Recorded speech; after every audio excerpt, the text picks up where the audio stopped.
Celebrating 4 years of talk like you've never heard it before, this is GABNET, the Great American Broadcast Network. Hey everybody, this is Alex Bennett, host of the Ramble, heard here and seen here on GABNET, Tuesday through Fridays, live at 10 p.m. Eastern Time, and I got some big news for you. Our program has moved its live video from Facebook Live to YouTube Live. After extensive tests in our GABNET laboratories of at least 10 minutes, our mind was made up and we've come to the conclusion that YouTube is superior not only in video quality, but audio as well. And then there's the ease of watching it. Here's what you do. Simply point your browser to youtube.com/Bolo Bennett/live. That's youtube.com/Bolo Bennett, BOLOBENNETT/live, and you're there. The player is waiting, and you do nothing, and when the show begins, so does the player. Couldn't be simpler. In fact, tag that page as a permanent tab on your browser, and you're ready to go. And if all of this is too vexing for you, well, just go to gabnet.net near showtime, and the player in the middle of the page will start to play when we're on. We're thrilled with the new quality our move has provided, and while you're there, would you do me a favor and please subscribe to our channel? No, I beg you to. Hey, listen to me, I'm groveling, okay? I know, it's pathetic. I'm sorry, I'm debasing myself, and I really shouldn't be. Please.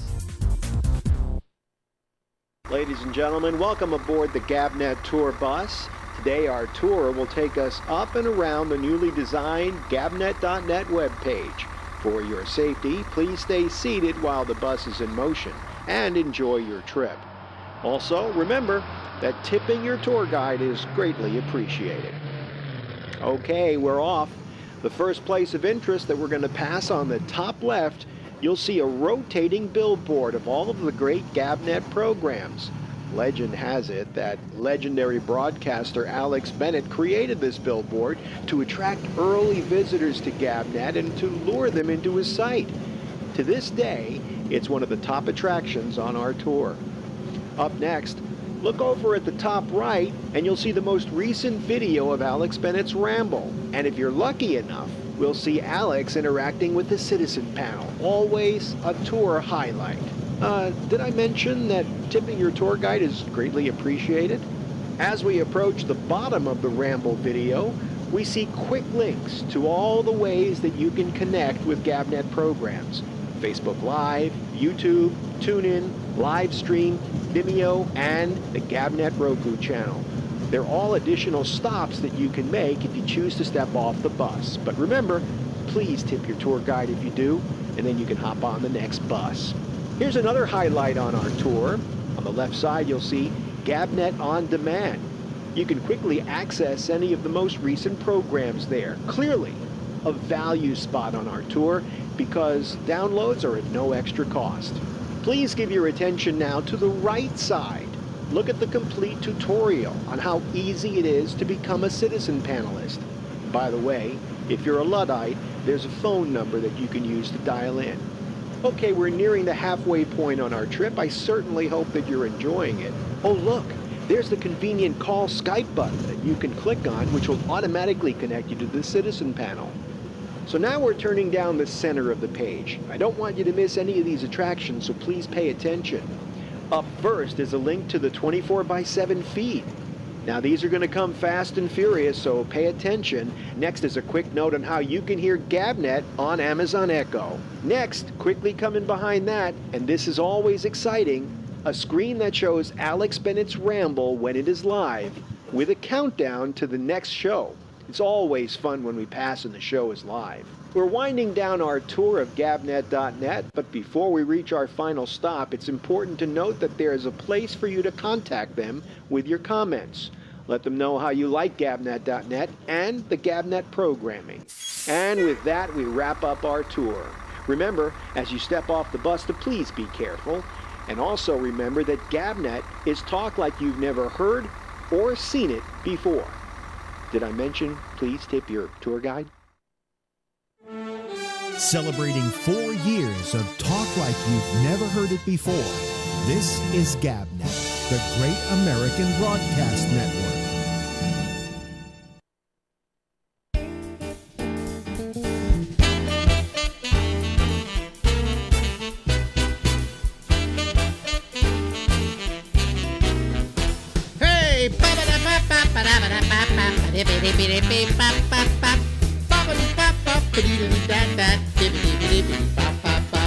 Hey everybody, how are you? How are you? You and you and you over there. Yes, how are you out there? This is the Ramble. It goes till midnight Eastern Daylight Time, and in about 25 minutes from right now, we'll be getting to our citizens panel, if in fact there is one. It depends on whether you call or not, okay? And that's a very simple thing. Meanwhile, we have a guest tonight. Out to Lake Oswego we go. Maybe that rhymes or something. I don't know. To Lake Oswego in Oregon, where you can kill yourself legally and you can smoke pot legally. So what you do is there are a lot of states where you can smoke pot. You take the suicide pill and smoke a joint while you're going. So you know. This is Ronnie Bennett, ladies and gentlemen. TimeGoesBy.net is her blog. And we talk to her every couple of weeks because she's my ex-wife, and it's part of the divorce agreement that I have to talk to her every 2 weeks. So. Here's a question for you. Yes? About that. Yeah? What was yesterday? Let's see here. I have to, that's our wedding anniversary. Yes. You know how I remember it? Normally, can I remember our wedding anniversary for Marjorie and I? They asked me in a court case that we're in, so when were you and your wife married? And I couldn't remember the date. Oh, no. And the lawyer for the other side, it was a woman, looked at my wife and goes, just like a guy. Yeah. In court? Yeah. That's great. I love it. But I remember September 18th because that was my mother's birthday. That's right. And I always remembered it that way. So, yes. Right. We would have been married how many years if we were still married? 53. Maybe it's better we didn't stay married. But here is what we've been going through, and my audience can relate to it. The new Skype. You put the new Skype in your new computer, and you just don't know how to use it. No way to figure it out. And they said they went to this new system because it's more self-intuitive. It is so complex and ridiculous that, the other one was so simple. It was just, cut and paste. Call the number. There's also a distinct lack of words. There are lots of little icons and things like that, but no words. This worries me for the future. Well, you see, now you've got a new address is what you've got. They gave it to me. I liked my old one. Yeah. But here's what happened. You do have your old one. It's out there. It's that you got a new machine, you installed Skype, it automatically gave you a name. What you could do is sign out of there and sign into your old name, but you don't know. But you don't. But you don't. You can't even find anything that says sign out or sign in. Oh yeah, I found it. It doesn't exist. I found it. Up at the very top, there's where your name is. There are a whole bunch of options, and one of which is sign out. If you hit those three little dots on my screen, they aren't there. Well, not right now because you're talking to me. They weren't there when we were fooling around. No, when I told you to go to the top of the page and see that your green button. Yeah, well, that's not a sign in or sign out button. No, over to the side there are 3 dots, and you click on that, and a menu comes down, and you can say sign out. And then you sign in with your old name, but you can't remember. You can't remember the old name, so. You're gonna have to you're gonna have to call me from now on because I guess so. I mean, wait a minute. Oh, it just showed me a picture of you as Ronnie Bennett. Oh, okay. Well, at least we got your picture. But I sent you a request to make me a contact, and nothing happened. I never got it. Yeah, it's screwed, folks. It's just screwed. Something terrible. But what the hell, So what's going on in your life? Well, nothing much. Just, seeing doctors and working out. I don't know what they have to do with each other, but, Sure they do. They have to do with your health. Yeah. Your picture, you're a little dim today. on your picture. You might put a little more light on you. Put a little more light on you. There we go. Okay, that's better. That's mood lighting. Not too much? No, it's not too much. Just fine. But we'll figure out how to adjust your camera and everything. I mean, I'll give you a call during the week and we'll take care of this. But anyway, when you're not as frustrated. Yeah, I'm trying to come down. You have no idea the past week with a new computer, all the things that have gone wrong, and I've maybe fixed half of them, the others one at a time. Yeah, well, I mean, there's things that these computer people, these companies do that just drives me crazy. Like Windows loves to decide to shut your machine down and install the newest version. Oh, you know what happened? For days, since I first set this up over a week ago. Yeah. It's been telling me I need to update Windows. Well, that's going to take all your life, so I haven't had time. And finally, this morning, I was up at 5:30. The news is always the same. It's all Trump all the time, so I didn't have to pay attention to the news. And the little notice came up on my screen again, and I thought, okay, I'll do it this morning. I've got 4 hours or more till I need to talk to Alex. It went till 9:30. We were set for 10. It took till 9:30 to update Windows. Right. And they could at least do a countdown for you. Oh, you've never had to update the Mac system. The Mac system. Never had a Mac. You may as well go on vacation and come back. That's how long it takes. Yeah, I got to tell you this. Many, many years ago, I've forgotten who it was, but it was some big time. And it was a name we knew then, and I never can make it come to mind. A big-time head of a giant, Barry Diller. Barry Diller, right. Barry Diller. And he had quit his big-time Hollywood job, whatever it was at that time. And he announced that this was 20, 30 years ago, that he was going to spend the next year investigating this new thing called the Internet. So he goes away. We don't hear of him publicly for the next year. And then he did an interview or wrote an article, I don't remember what. But he went to, and because of who he is, he got to hang out with all the big name internet people, Bill Gates and all the rest of those guys.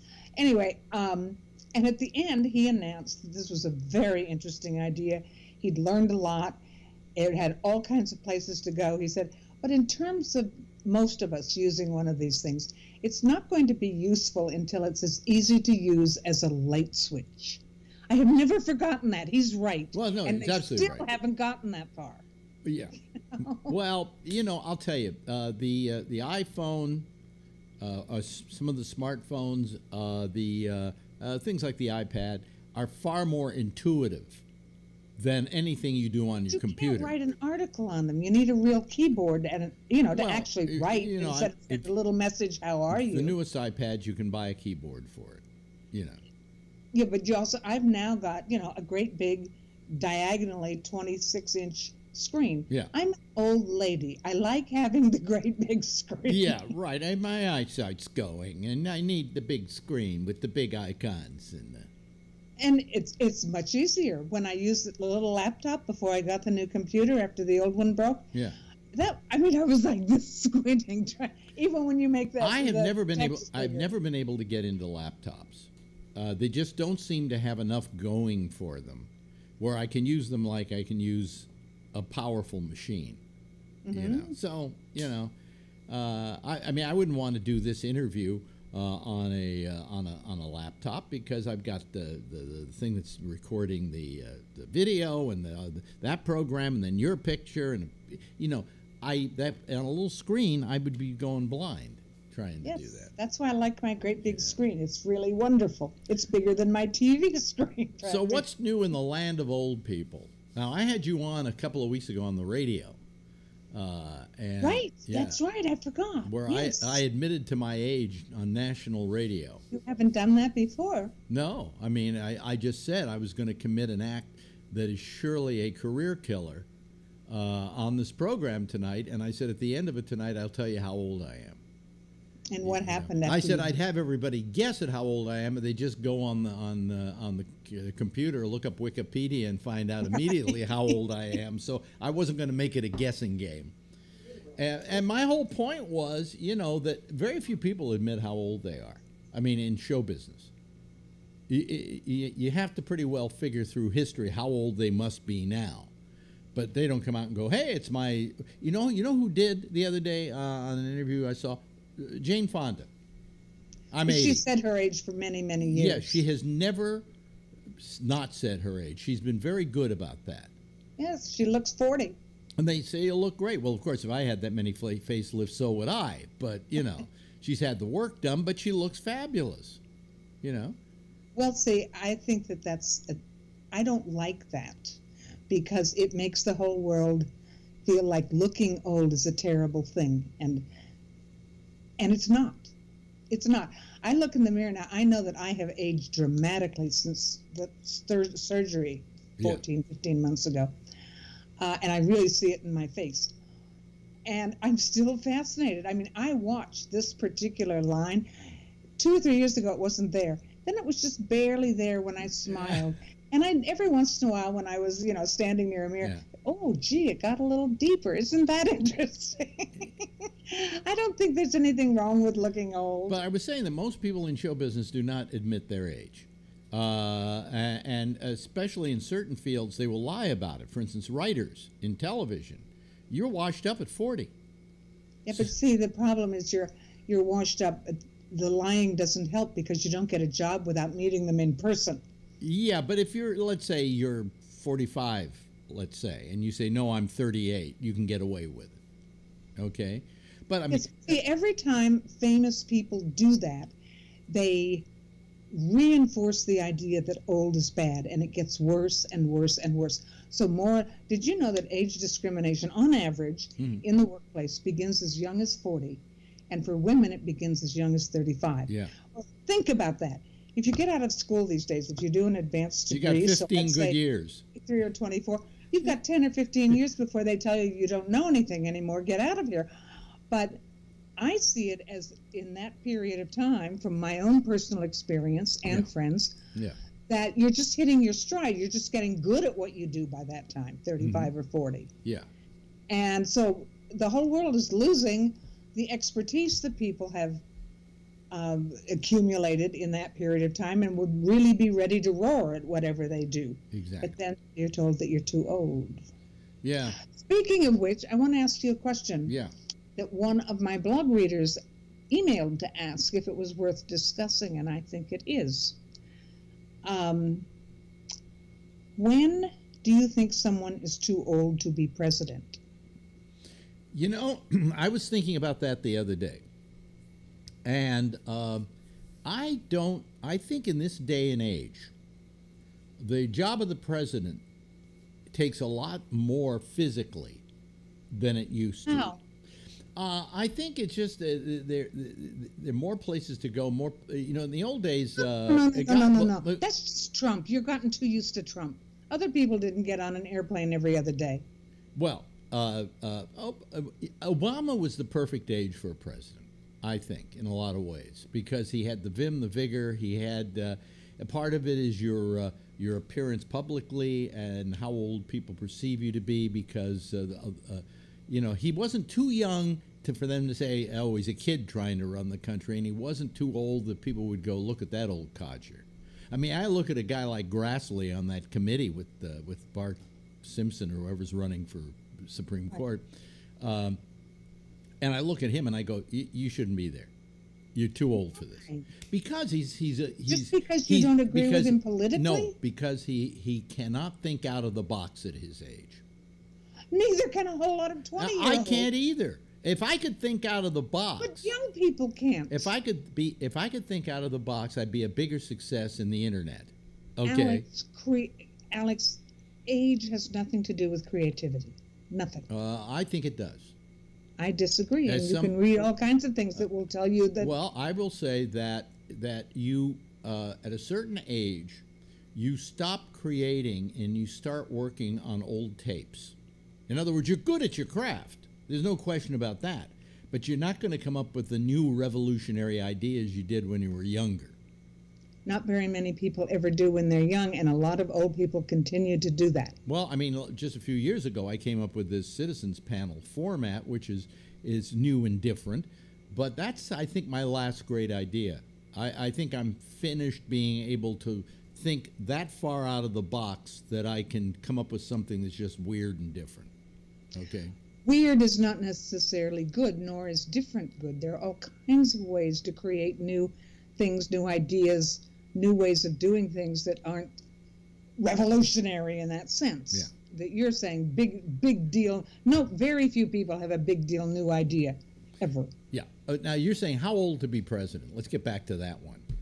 So I said that I thought that 70 you're starting to push it as president. By then you should have been an ex-president. And be able to console the newest you president. are so ageist. I'm not ageist. Really surprised me. Hell, I'm older than you are. Screw you. How can I be ageist? You asked me how old do I think a president should be, and I think that, we can't include Trump because Trump's a different story altogether. He was insane. Why not? He's 71. Is he too old? He was insane 30 years ago. Okay, so whatever bad ideas he had back then. I just don't think that with the job that needs to be done today, someone who is not physically up to the job should take it.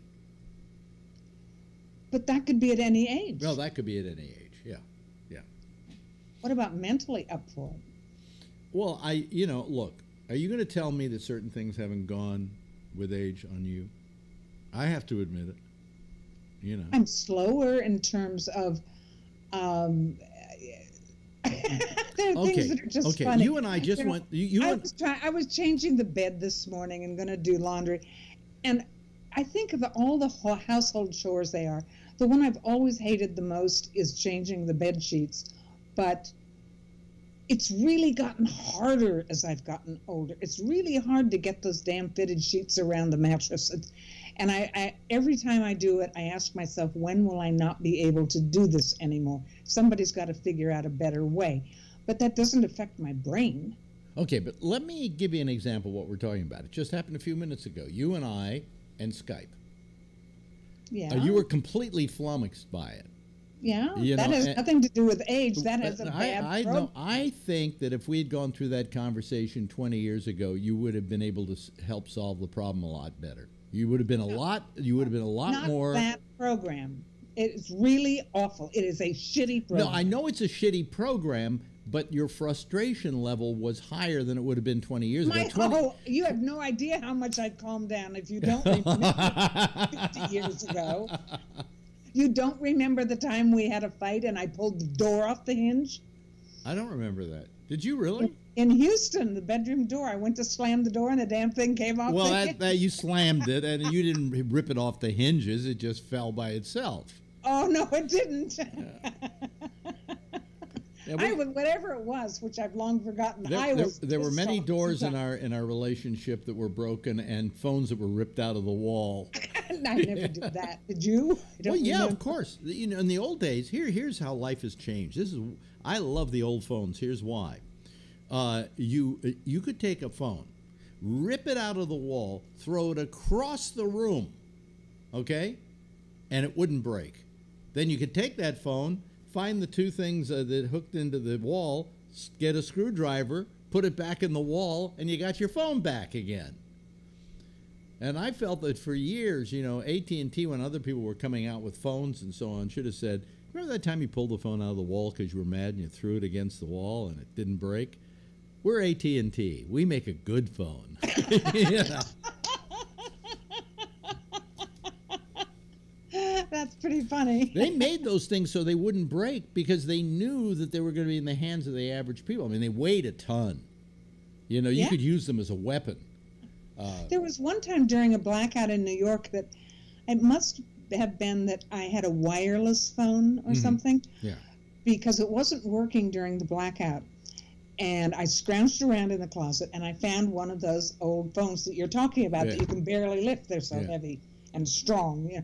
And I plugged it into the wall and I could make phone calls. See?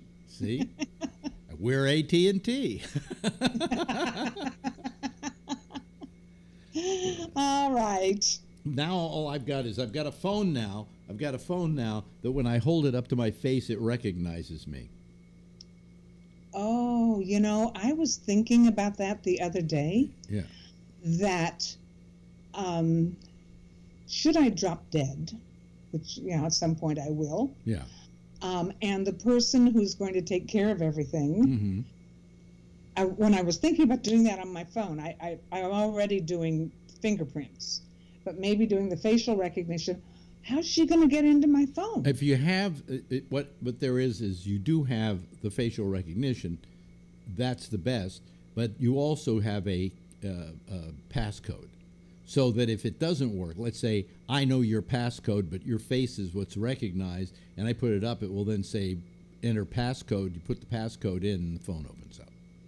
So, okay, anybody that knows how to hack things can get into your phone with facial recognition. You have a fail-safe. You're saying it's useless. No, it's not useless. It gets you into the phone. I don't know if, however, No, things... I'm saying having it using facial recognition, if someone can hack into your phone and get the passcode, what's the point? Well, if they can get the passcode, that doesn't mean they can use it to buy things with. I think you still have to have your facial recognition for that. Like I have, Apple Pay, for instance, with credit cards in there. And I look at this, and when I want to use it, I double-click it. You put your credit cards in your phone? Yeah, look, watch. I would never do that. Watch this. Wait a minute. Hold on a second. What's that about? Listen, we're doing a TV show. Come on. Oh, hold on. Stop it. Cancel. Wait, here, go away. Go away. Alex is supposed to be having a conversation. What is that there for? See what I mean? Done. None of these things work right. Save photo. I don't care. Anyway, here's what happens. You double click on this, and what happens? It should happen. There it is. See, there's my credit card. What did you double click? I double click on the side here, and there's my credit card, and then it says facial recognition because it wants the facial recognition. Well, it's not doing it now because I didn't do it quick enough. But if I do this again, there we go. It did the passcode. Now it's ready to go. It just looked at my face and said, "Okay, that's you. You can now use your face to, do your." Well, anyway. It's all too much. I have a phone that recognizes my face, which is more than my wife does. So, Come on. I'm pretty sure she'd recognize you from across the street. I haven't even seen you in person in years and years and years, and I would recognize you. Yeah, you probably would. Yeah. So, but getting back to the president, I just think I would like a younger president than I felt, for instance, Bernie Sanders was really pushing it. He should be an advisor to a president, but I think that he wouldn't. I don't have the strength to do a lot of things now. Just the effort that it takes. I don't think today, for instance, a Franklin Roosevelt could have been president with his polio. It would have been just too, because I think it would have been too much of a strain on him. It was enough of a strain. It was enough of a strain when he did it, and he did quite nicely. Yeah, but every time he took a trip to Yalta or someplace like that, it took a few more years off his life. I mean, he was that fragile, Until he died of old age. No, he died of a heart attack. All right, old age. No, he wasn't that old. People die of heart attacks, not young people. He was only like about 62, something like that. He was not old. Those days, people died at that age. I guess that was old back then. Yeah. It was. Yeah. I mean, that was, 1942 or something, 1 or 2 that he died? Here's the old age story that really amazed me, okay? John McCain's mother. Oh, isn't that a wonderful story? Is still alive. Yeah. She lived long enough to bury her 82-year-old son. Yeah. Shouldn't have had to do that. I mean, 105 is she, or 106, something like that? Yeah. Yeah. Yeah. Speaking of old, my favorite thing this week that I found. Yeah. And I don't know how long ago it happened, but a little tiny short piece of video that I ran last Saturday on my blog of Justice Ruth Bader Ginsburg being interviewed. Mm-hmm. Interviewer asked her, when will there be enough women on the Supreme Court? And she smiled her little smile, and she said, when there are 9. Yeah, I know. Yeah. Notorious RBG. Yes, my yeah. hero. Yeah. I want to grow up to be RBG. She's amazing. She's amazing. But, I mean, she ain't going nowhere. She knows that when if she quits, you know, it's all over the Supreme Court, and she doesn't want to do it. I think she's going to just kick and scream until she knows that somehow there'll be a more liberal justice put there to replace her, you know. So. Well, we'll see what happens with Mr. Kavanaugh. Well, we'll have to see what happens to Mr. Kavanaugh. Hey, listen, believe it or not, 25 minutes have just flown by. Yeah, well, you know, we shouldn't have done all that thing with the phone. We shouldn't have done that thing with the phone. Ladies and gentlemen, you can go to timegoesby.net and read her blog. It's all about getting old, and all of you are getting older, so maybe you should take a look at it. If nothing more, she's kind of the Sacagawea of aging.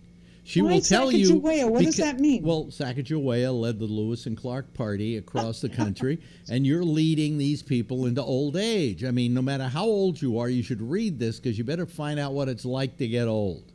You know, I've got a lot of 90-something readers. Not a lot, but quite a few. Yeah. Thank you. Thank you, Ronnie. Thank you. Celebrating 4 years of talk like you've never heard it before. This is GABNet, the Great American Broadcast Network. Gee, I just blast you out with that. Boy, that was loud, wasn't it? Let's see here. Are these others loud? Celebrating 4 No, years. that's fine. That's fine. It's cool. I just don't know why that one was particularly loud. So, wait a minute.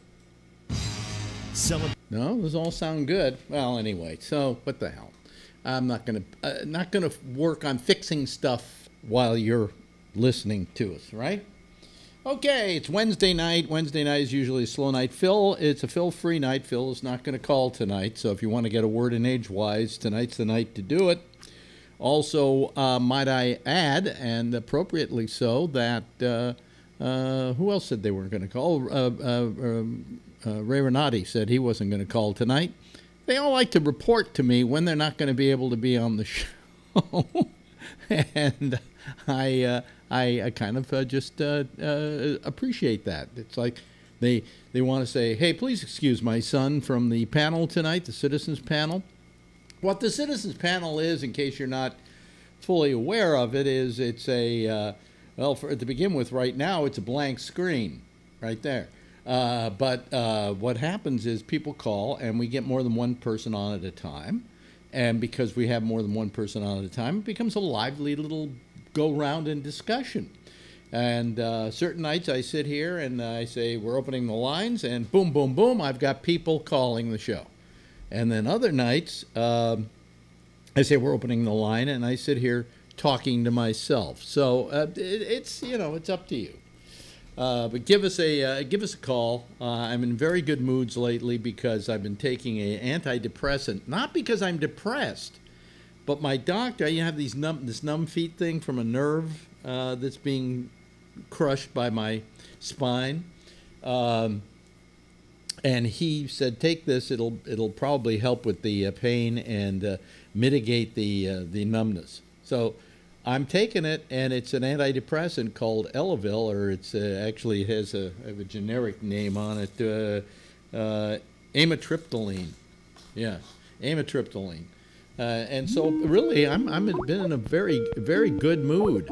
Oh, here comes Tom Yamaguchi, ladies and gentlemen. First one up to join the panel. Whenever he hears that Phil isn't here, he's the first one to call. Hello, Thomas. Hello there. How you doing? I'm doing okay. Yeah, yeah. I just have to admit that I get annoyed when you say that the program always depends on one person, and that's not true.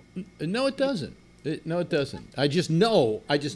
When Phil says he's not going to call, I know that I'm going to. He's always the constant. Okay. So I know that it'll be a little quiet. But look, already we got Scott Bodiger here as well. Hello, Scott.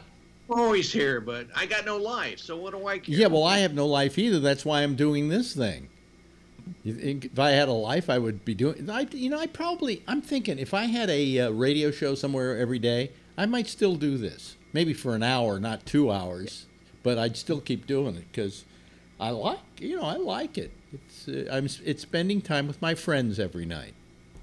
Yeah, I like it too. It's a strange kind of thing, but I think of you as my friends, and I've never met you person to person, Scott. I've met Tom, but I've met Phil, but I've never met Ray. So you think you met Phil? I think he thinks he met me, is what it is. But he seems to know the names of some of my ex-girlfriends, so I assume he knows something about me. So do I now. Yeah, right. If you listen to me for any amount of time, my whole life's an open book. Susan. I'm perfect for the Supreme Court because I'm hiding no secrets at all. Right. Right? I mean, if I tried to rape a woman and put my hand over her mouth, I'd probably tell you the story, So... You told us some stories I don't think you want to repeat again, too. Exactly. I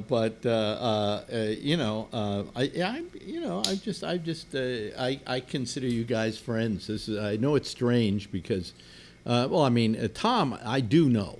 Okay, Tom and I have met on many an occasion because he was a fan of mine in San Francisco and has pretty well documented my entire life. He knows more about my life than I do.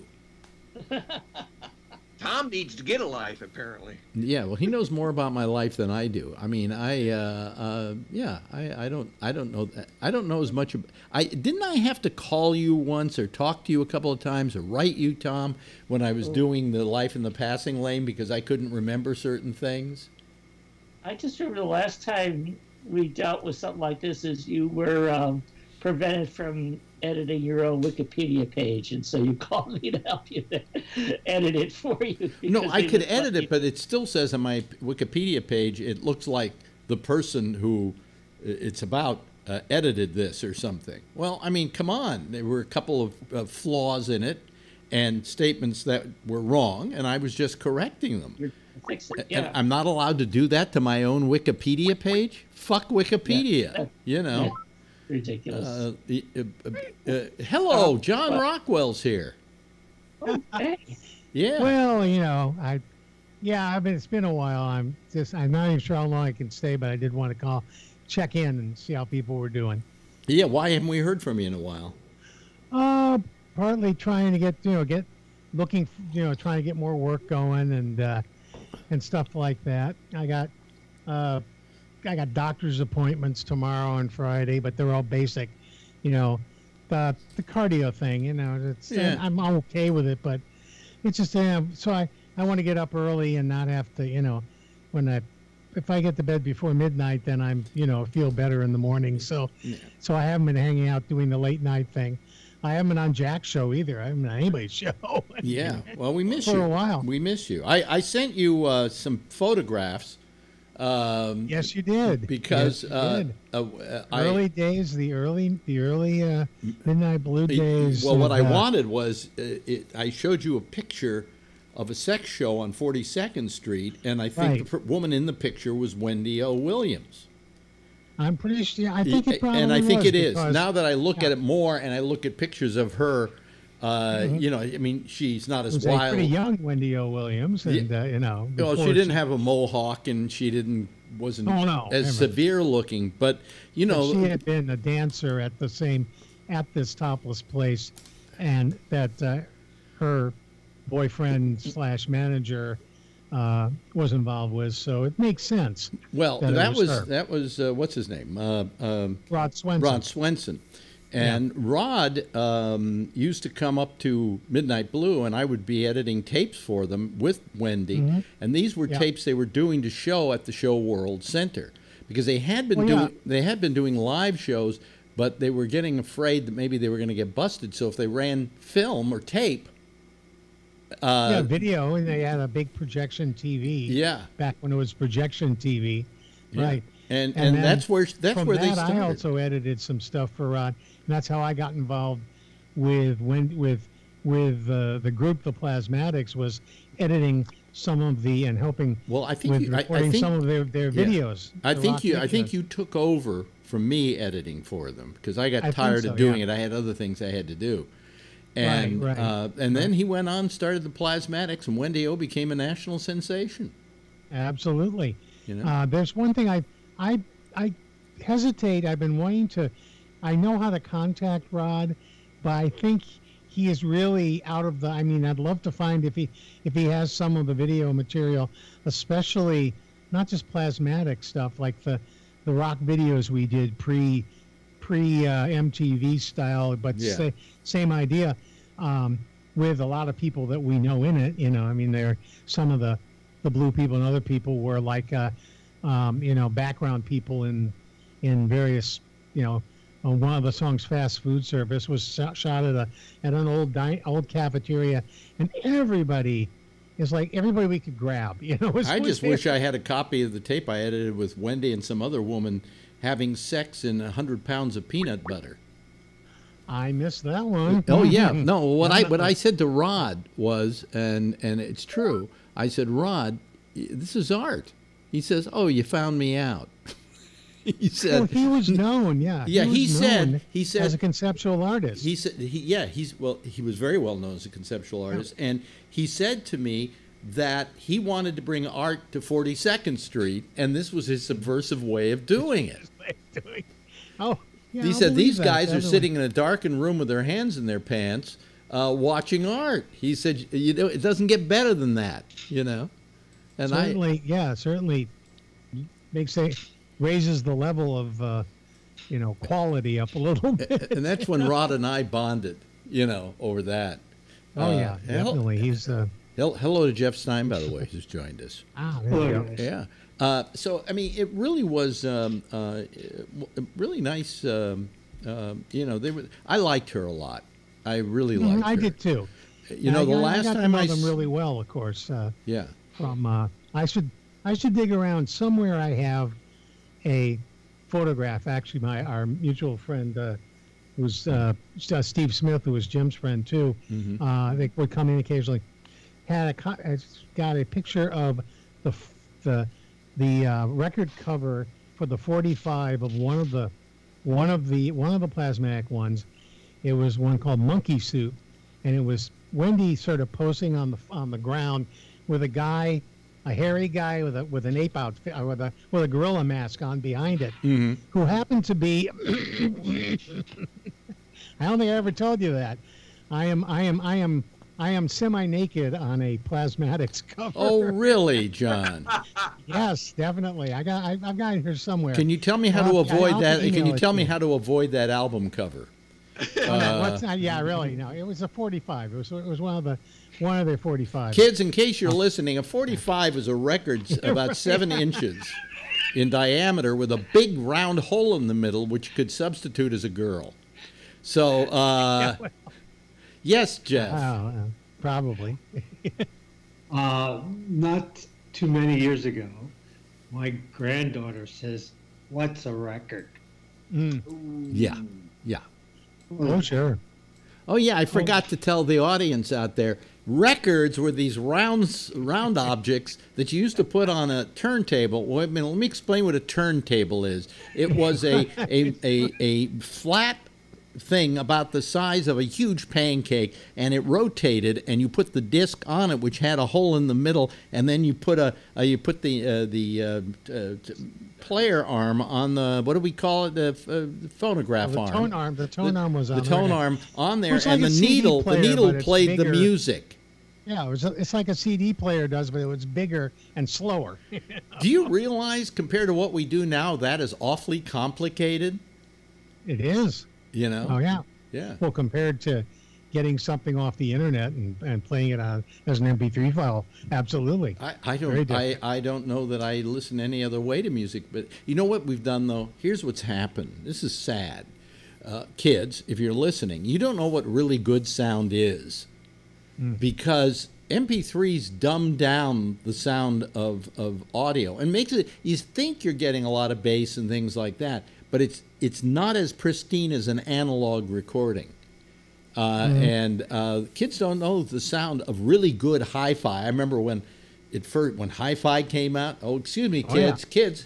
Hi-fi means high fidelity, which shall we say was the precursor of I don't know, stereo, and, 4K or whatever, you know. Right, pre-here, yeah. But I remember getting a stereo album, and I bought a stereo on one of the first stereo albums, and then you could all you had to do was buy a needle to put in the tone arm that was stereo. Right. But then again, it was designed for stereo. Then you had to have a stereo to play it on, and I didn't. But I did have two different amplifiers, with two so I speakers. split the signal between two amplifiers and played the stereo. That's what my dad did. And I was sitting there just in awe of what I was listening to.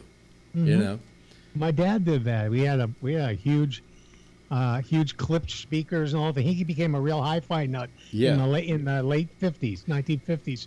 And when they sold their house, and when Dad retired in the early 70s, the people who bought it specifically wanted that old stereo, built-in stereo system he did.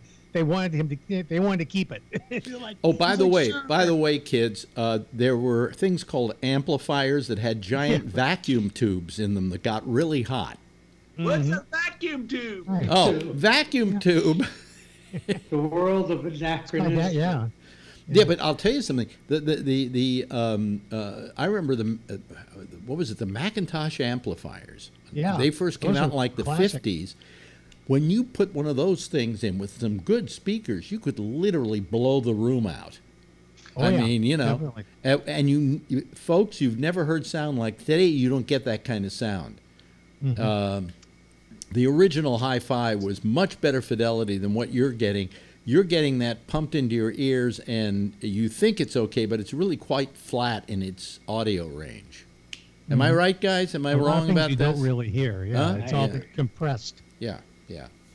That's a big. Do you remember problem. hi-fi? As an audio Tom? guy, of course you do. you know, I deal mostly with spoken word, so you know, good old basic monaural MP3 files are what they want. They don't need anything fancy for just voice. Yeah. But if it was music, you know, there's a whole different thing about that. If you were a a symphony orchestra or something, and you wanted to produce, you know, music albums and things like that, you still that's going to be the best way. Stereo. You see their vinyl's coming back. They're definitely not too strong. Well, but it's into some youngish people. It's a connoisseur's market. Vinyl that they went, It's a connoisseur's market. Yeah, vinyl. yeah. I mean, these kids wouldn't know what to do with a vinyl record today. You know, I'd have to go through the explanation I just went through to tell them how to play it. What, you have to put the needle on the thing? How do you carry that around in your pocket? Let's hope not. Yeah. Well, listen, I got an iPhone here. Needles anymore? What? Can you even buy like stylus and needles and stuff? Oh yeah. Oh, I'm sure you can. I'm Absolutely. sure you can. There's a whole market out there. There are a whole bunch of people who are connoisseurs of vinyl, and a lot of the companies release a lot of the music on vinyl for that market. So there's still a vinyl market out there, and I would love to hear it sometime because it probably sounds great, you know. But stereo first came out mid-50s, right? Mid to late 50s, yeah. Yeah, because I remember really the first. We didn't really get a lot of stereo. I think, well, the classical music started doing that, but where, as a kid, I heard it, were on, like, some of the singles for, like, the Beach Boys and the Beatles and stuff, where it was stereo, but it was like, you know, John and George were on the left channel, and Paul and Ringo were on the right channel. It wasn't well mixed. There was a place that I used to go to near where I worked that it was the burger joint and the pizza joint, and they were connected, and they used the one CD player to play play the music, and one side the speakers only played the left channel, and the other side only the right channel. So I'd be sitting there having lunch, and you would hear the Beach Boys, you'd hear all the instrumental, and then out of nowhere you'd hear fun, fun, fun, and it would stop because that was the only thing that was only singing that was on that channel. that was like early stereo. They hadn't really figured out how to sort of cross for radio them, stations, for stereo radio stations, they had to actually get a leak over from the right to the left, so that people who had mono radios wouldn't have Otherwise it all phase out. Phase out or something. You wouldn't hear. But the thing was, there's a couple of cuts on the Beatles albums where they're all on the left channel and the music is on the right channel, and you can actually just play the one channel and pretend you're a Beatle, you know. But it's like they're really early stuff where they rejiggered it for stereo because they remastered for stereo, as they used to say. I remember that it must have been the mid 50s to late 50s when stereo came out, because the first Frank Sinatra album in stereo, what was it? Do you know? God, no idea. It was actually recorded in stereo. It was "Come Fly With Me." Oh, okay. I wouldn't remember the That was the first. I think there were a whole bunch of Capitol albums about the same time that came out in stereo. The first Nat Cole stereo and so on. But sure. You know, all of a sudden people were going out and buying stereo, so now you had to have stuff. But originally, the stuff that was put out in stereo were classical records.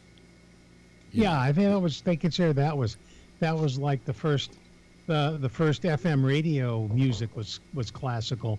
They didn't think that kids would want to hear rock and roll on FM radio. They were listening on little transistor radios. Kids, a transistor radio is a small. Yes, a transistor radio is usually mono that you could hold up to your ear. It was sort of like the old Walkman. Well, you know, except but it had a speaker. You want to know why radio is dying? One of the reasons it's dying is because the only place you're actually going to have a radio is in your car. Elsewhere, you know, your iPhone, I guess you could pick up a radio station through iHeartRadio on the internet, but basically, you're going to listen to your own music and your own programming on your what do you call it? Now, I don't own a car, so I never listen to radio. I never listen to radio. And now cars have USB ports, so you can play your music from your iPhone through the car stereo. The car stereo, if you want. You don't need to turn the radio on to have Bluetooth music. it even. What? USB. Yeah, Bluetooth. Bluetooth. Aux. Yeah. You got fancy and even video for when you're parked and you want to watch a DVD or something. Right.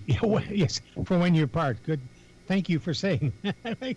Let's not watch it while we're driving. Thank you. Let's say there's preventative measures in the radios that in the radio systems and the stereo systems that prohibit you from for the watching car, anything while the vehicle is in motion, either as a driver or, as I believe, as a passenger. Even in the back. Let me ask you. Not in the back, maybe. In the back. No, the back. Do any of you listen to radio outside of a car? I do. You do, Tom? Yeah, I do. I have a radio right here in my bedroom. Yeah. So you're the last one doing it, I guess. Huh? I'm the last one. Well, no, we got two other people waiting. Patrick? Yeah, I've got a radio in my bedroom. It's a clock radio, and every morning it wakes me up, and I listen to my talk radio while I'm getting ready. And it's talk radio. That's the thing. That's where radio went. It went from playing music to playing Rush Limbaugh. You know? Well, I don't understand how these music stations can even acquire a decent-sized audience, considering the fact that you've got all the music you need in your back pocket. You know, I mean, I have 256 gigabytes on my iPhone. Give it time. How much music can I put on there? I could put every library I ever owned. Okay, what do you mean? Give what time? Give it time.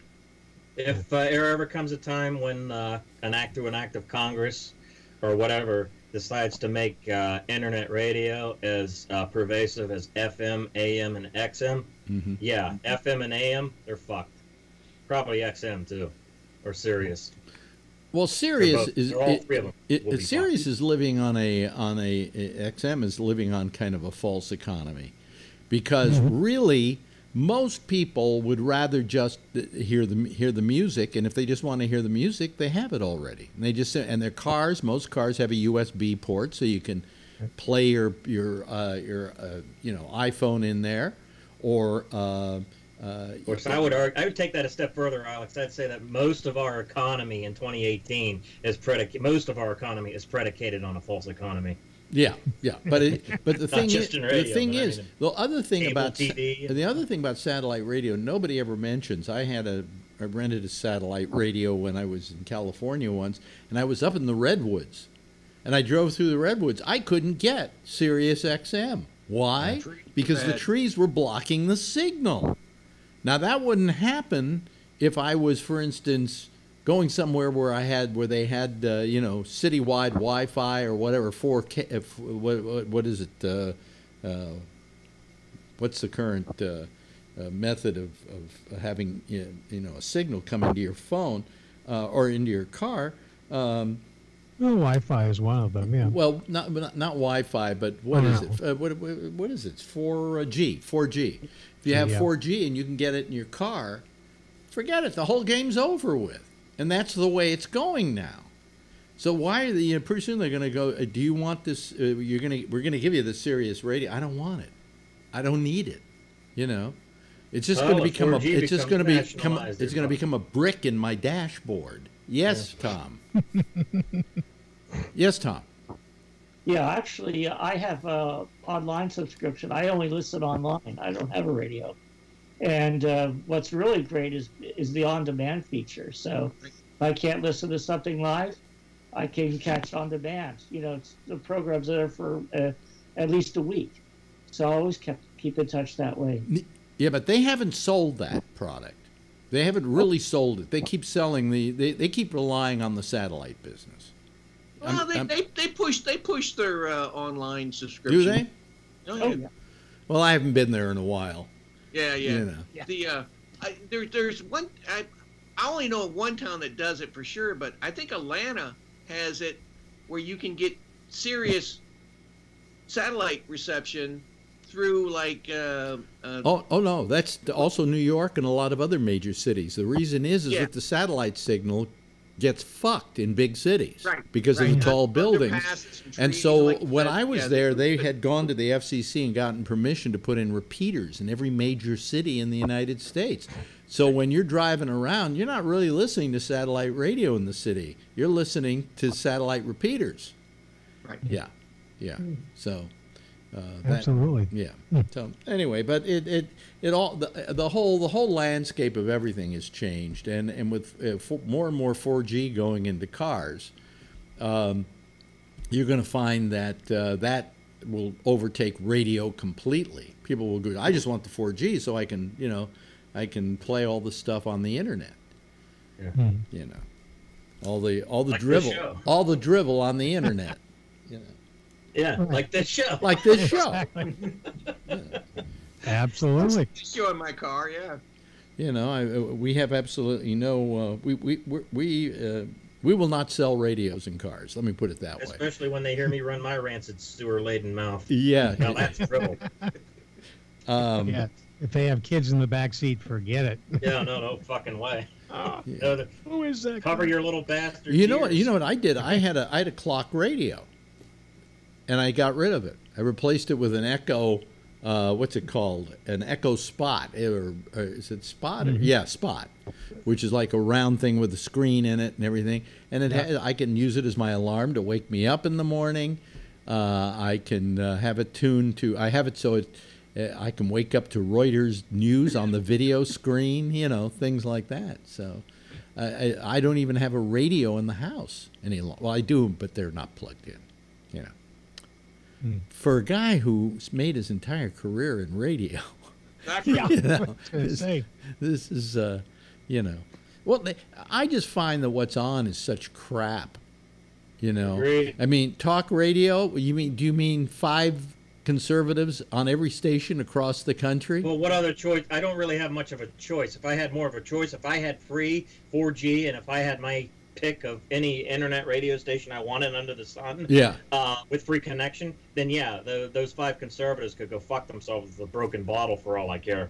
But if there's nothing, it's either that dead silence, which gets old really quick, and I'm sure Mr. Patrick can relate to me on what I'm saying here, because the dead silence gets old really quick, or Justin Bieber, and fuck Bieber.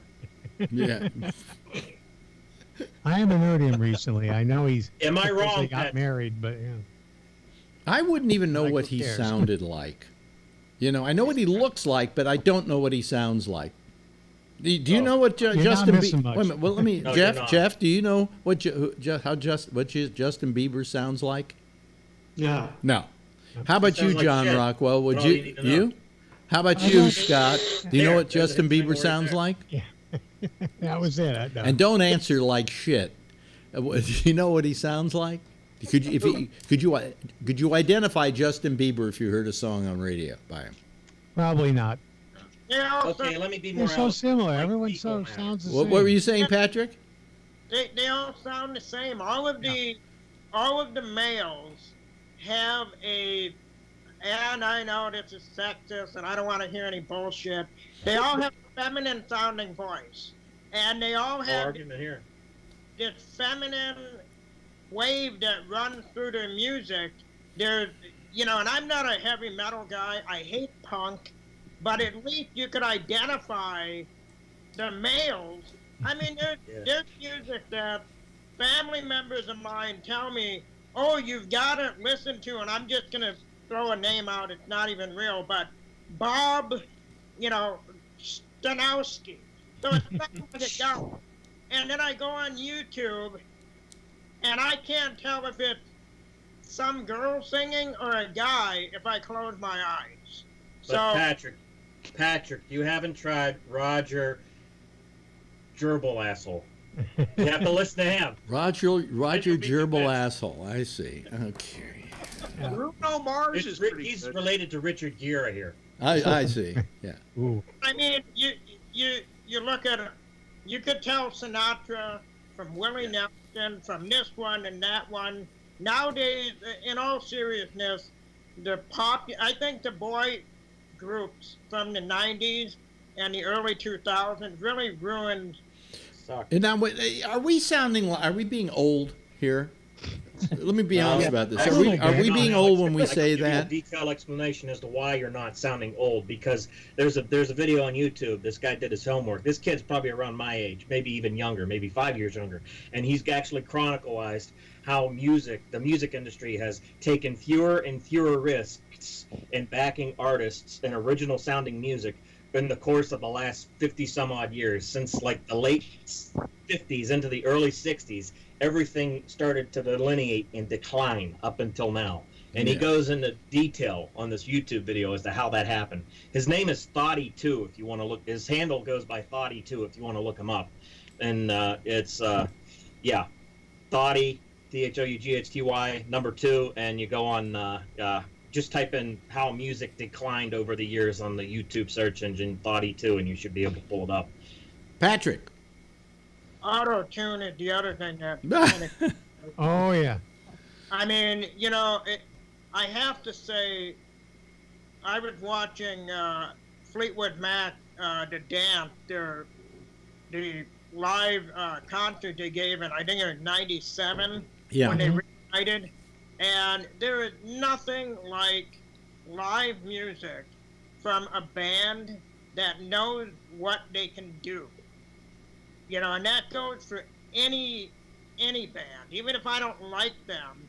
I mean, I would rather listen to Metallica live than this crap that they have now, that it's all auto-tune and, when they go out live, it's still recorded and they're lip-syncing because they can't pass the noise of the stadium, which I mean, how the hell did Jimi Hendrix and everybody else make it back then? I mean, you had... Hey, listen, when I was in Houston, Texas, and I was at the Beatles concert we hosted, and the Rolling Stones too, on stage, there were just about 5 amps, and they were all plugged into them, and some microphones, and that was it. Now you go into a concert and there's this whole wall of speakers, in back of them that they plug into. So I mean that's really been the big seed change. That's one of It's them. like the technology improved, but the quality diminished. Whereas before the technology wasn't there, and the quality was like sky high. Yeah, and now like for instance, the day I knew that I was getting obsolete was in San Francisco on my radio show.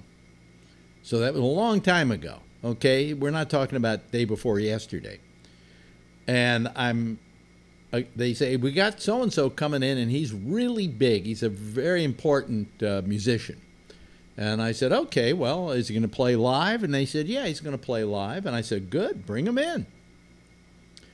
So they come in, and they set up 2 turntables. And this guy comes in, and I can't remember what his name was, and he starts to go to work, and all he's doing is playing records. And, you know, doing some scratches and things like that. Right. And I'm going, a DJ, not wait a minute. This is not a musician. I play records and I scratch them every time I try to cue them up.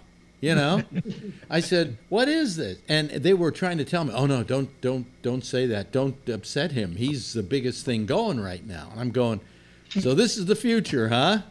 You know, where do I sign up? His testicles are made of paper mache, Alex. Yeah. You say one wrong thing and they'll shatter, they'll crumble, like paper mache does. But it was really my wake up call that, you know, someday the biggest people in show business were going to be, you know, who was it? Jack Parr, that said that he believed Jack Parr Kids was a television star, big late night.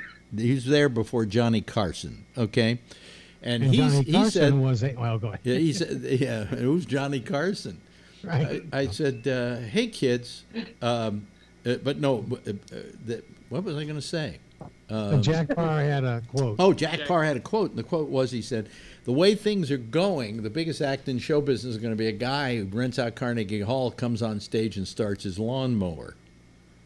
You know, and that's kind of what things have become. You know, every day I watch TMZ. I don't know why TMZ Live. I don't know why I watch it. It's a fun little show. I like the way they interact with each other. They're kind of goofy, and I don't know if you ever seen. I watch it too sometimes. Yeah, they're very brainy kid there by the name of Van, who takes them all to task on everything. But anyway, they have all these stories, and 50% of them I never even heard of the people. You know. It's some guy who's this week's new thing in rap, you know, who next week they won't be reporting on because he's not the big thing in rap. And I really get to feel old watching it because I'm looking over at girlfriend going, do you know who they're talking about? They said, no, you know, but he got shot by somebody else. You know? I guess he's important. He must be important. He got shot by somebody. So, you know, I mean, that's where you start feeling old. You start feeling your age a little bit. But be that as it may. Anyway. Well, one of the things that I was hoping to get if I ever reconnected with Rod Swenson again was really about a little before he actually started the Plasmatics. We recorded a whole bunch of, and Patrick won't like this, because punk rock stuff from the 70s. Ramones, Blondie, people like that. Well, he used to use it. I got to know who the Ramones were through Rod Swenson because he was using their music on his videos. Right. Yeah. But they also, he was trying to put together basically something he could sell, like a 1 or 2 hour documentary on the American punk rock scene of, it was like early 77, something like that. And so he got a few guys who knew how to use more professional video equipment, but he and I did the editing at a video place on I think it was 14th Street. What I love about it, and Alice will remember the name of this video place, Adwar Video. Oh, Adwar Video. He eventually got arrested, you know. Yeah, and that's where I'm leading to. We are sitting there editing away, and in the background, this had to be in like the fall, I guess, of 77. In the next studio over, we're hearing audio from Star Wars, which had just come out like 3 weeks before. So you know they're bootlegging. They were bootlegging. He got busted for. I looked at each other like we hear nothing. we know nothing. He got busted, I think, for bootlegging. In fact, did. he was Yeah, on they- 60 Minutes. They walked in and said, "Are you bootlegging films?" You know. Mhm, Sam mhm. Adwar was the guy's name. Making that Sam Adwar, yeah. Yeah. But that was the but I'd love to.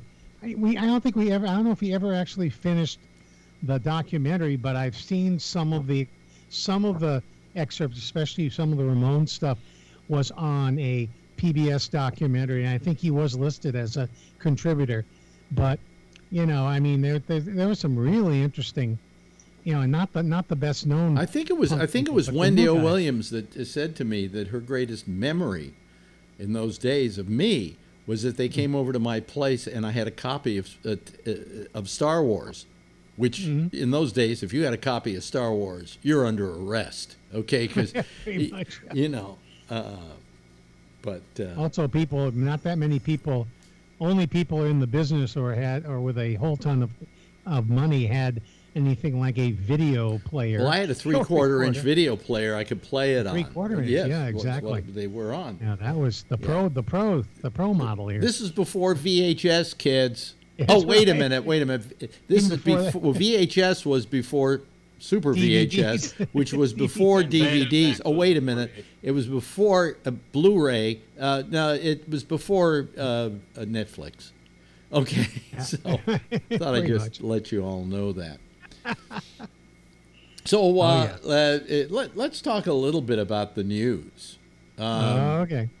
How do you feel this whole thing If with one- with Bart Simpson, who's running for Supreme Court Justice,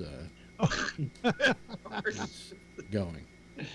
Okay. Bart Yeah. Simpson. Where'd you come up with that nickname? Oh, because it's Bart. What's his name? Kavanaugh. Kavanaugh. Kevin.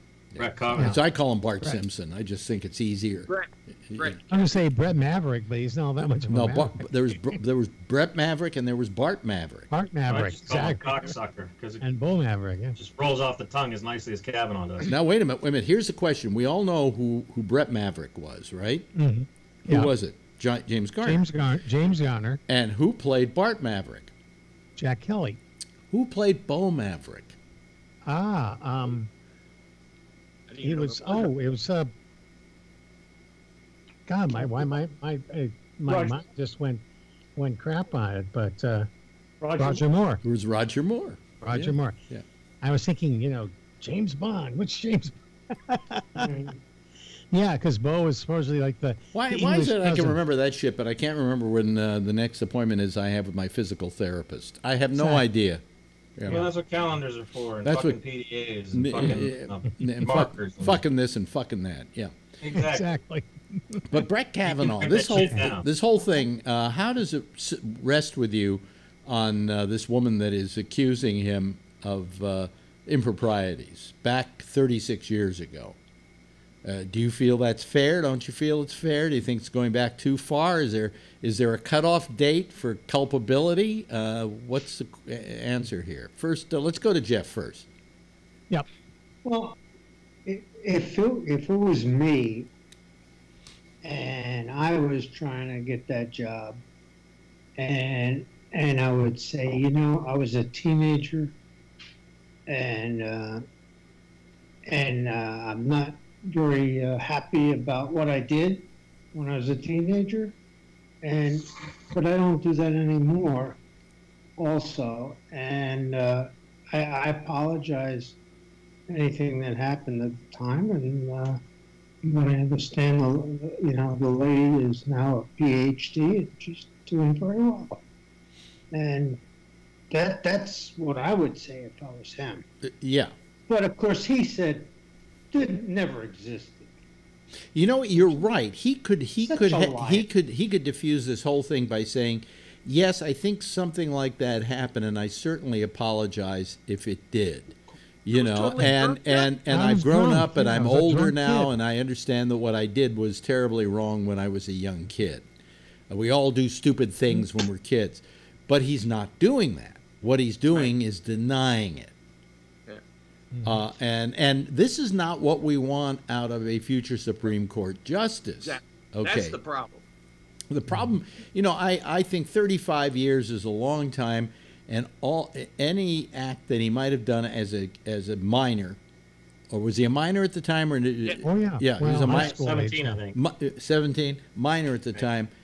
You know, you have to go, okay, you know, he's a kid, he's growing up, his chromosomes are bouncing every which way, and he doesn't know what to do, and he has no sense of morality. If he has a sadness for what he did back then because he was a kid, fine, and then he admits it, then you're going to go, okay, this guy maybe should be a justice of the Supreme Court. He's being honest. This thing with him denying is going to blow back in his face. There's no question about it. You know, because she's going to come forward. She obviously has the goods. Supposedly, there was a letter signed by 30 women who said that Brett Kavanaugh in high school was just a great guy at prep school, I think it was. What? I think they're up to a couple. And now it turns out that all but 2 say they didn't sign that. They were asked the question and they answered it, but they thought they were kind of answering another question, and they were put down on a list of people with Brett. There are only 2 that actually said, yeah, we can verify that, we think he was a wonderful guy in high school. Now, supposedly this woman comes forward with another 30 names of women who knew the reputation of these guys and what they were doing, and that it was all over the school, and they knew it. Now, again, I say 35 years, being a kid, there's a lot to forgive there, but not if you're lying about it. Not in this circumstance. So, Patrick, how do you feel about it? Do I have to answer? See, You don't have to answer. Patrick is never speechless. Have to answer. I'll pass. Tom? Okay.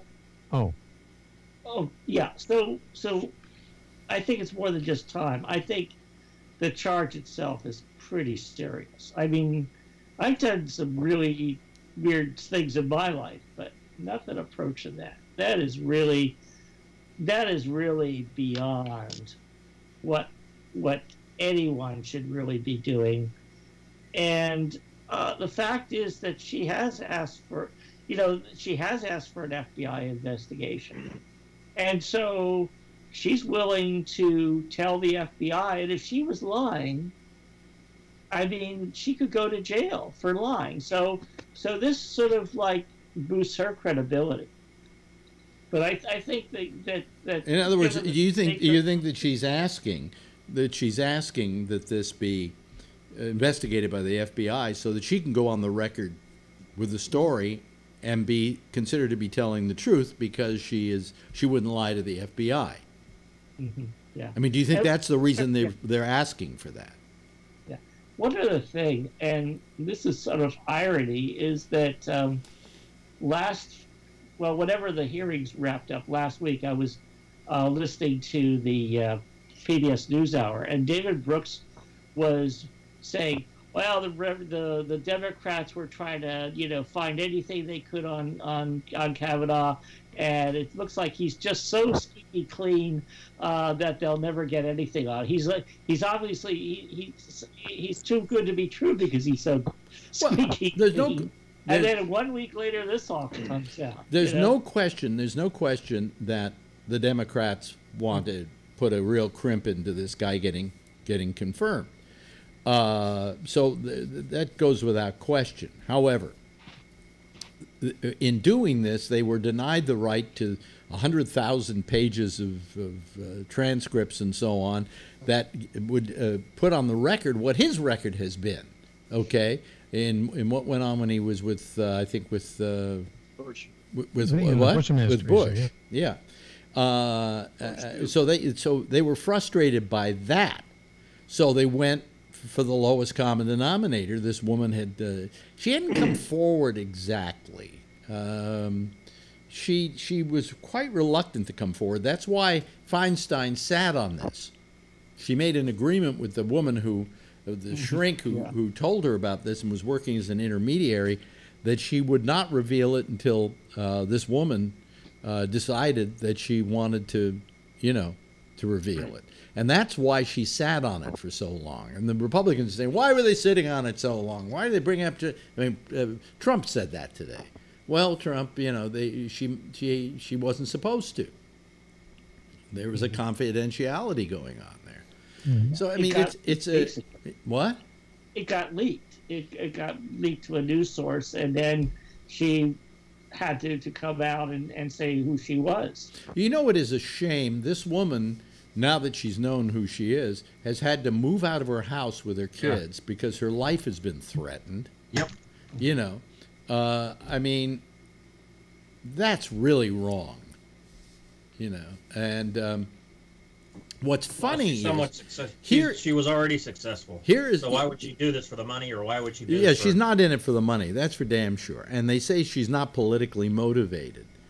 It is something that has lived with her for the past 35 years, and that she claims she has had a hard time getting past. And her shrink told her, you should get the story out because that would kind of, you know, purge a lot of those problems you have regarding that incident. But this could be the Democrats' collective Hail Mary, so to speak, because if it weren't for this, yeah, they'd be fucked, especially since these are the same Democrats, by and large, who allowed all these lower judicial appointments to pass through in late August, as well as, really didn't do much or didn't put up much of a fight in allowing Gorsuch to be appointed into the Supreme Court when Republicans, led by Mitch McConnell, who was saying that our primary goal is to make sure that Obama stays doesn't get anything appointed, doesn't get anything done in his last year in office. It said that on record. I'm paraphrasing, of course, but they allowed Merrick Garland not to be appointed, and the Democrats could have retaliated by not allowing Gorsuch or Kavanaugh to be appointed. Well, this is their Hail Mary. This is their, they skin of their balls stop, kind of thing. Couldn't stop Gorsuch or this other guy. They didn't have the votes. Well, that's right, but but remember this. Remember this, Scott. Gorsuch wasn't even given the courtesy of a hearing. No, Garrett. Garrett. Excuse me, Garrett. Yeah, I know. Yeah, I know. And Scott, you can't. How do you excuse the lower judicial appointments? The district judges, the federal judges. Corporate Democrats sitting on their ass. They don't have the votes. They can't stop it. Yeah, that's why it's. You don't have the votes. That's you can't do anything in a Democratic Congress. That's what's at stake in this. In the midterms. That's why you got to get out and vote. Yeah, you don't have to tell me twice. Yeah. So I mean, it's going to be quite a it's an important time. And but I'm not going to gaslight those who want to vote for a third party or write-in candidates, so long as they vote.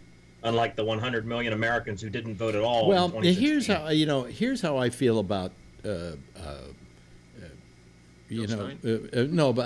third-party candidates. I love the idea of third parties being able to exist and to run for office and so on. But unfortunately, given the kind of system we have in this country, when you vote for one of those guys, you are throwing your vote away.